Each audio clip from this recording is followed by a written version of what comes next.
presented by DD Production House, Sakri. झंडा किनकल बैयो राष्ट्रगान गेबैयो देशवा के शान बढ़ेबै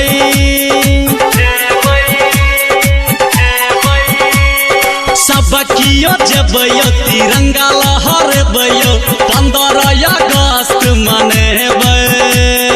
झंडा किनकल बैयो राष्ट्रगान गेबैयो देशवा के मान बढ़ेबै सब कियो जेबैयो तिरंगा लहरबैयो 15 अगस्त मनेबै 15 अगस्त मनेबै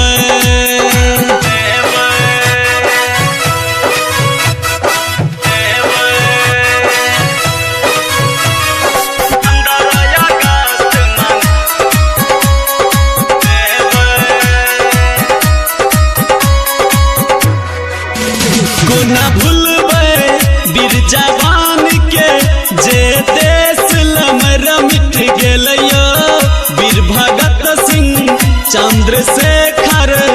जे देश के छोड़ चल गेलयो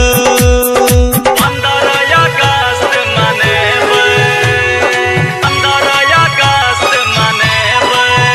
कोना भूलबै वीर जवान के जे देश लमर मिट गेलयो वीर भगत सिंह चंद्रशेखर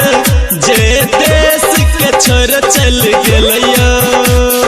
कोना के भूलबैयो शीश झुकेबैयो खुशी से त्योहार मनेबै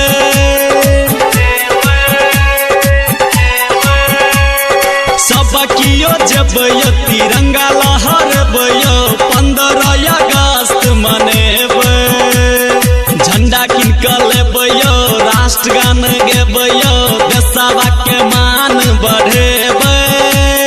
सब कियो जेबैयो तिरंगा लहरबैयो 15 अगस्त मनेबै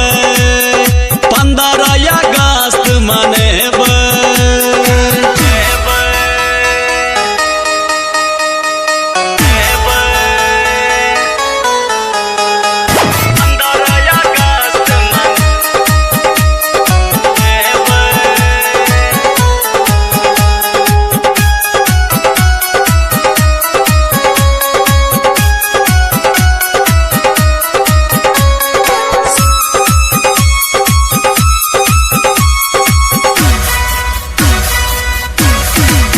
बन के सेवक करबै सेवा देश के नाम क देबै जिनगानियो राइटर सनदीप ओम प्रकाश लिख देश के बारे में कहानियो 15 अगस्त मनेबै 15 अगस्त मनेबै बन के सेवक करबै सेवा देश के नाम क देबै जिनगानियो राइटर सनदीप ओम प्रकाश लिख देश के बारे में कहानियो धर्मवीर संग जेबैयो नारा लगेबैयो सबके मन बहलेबै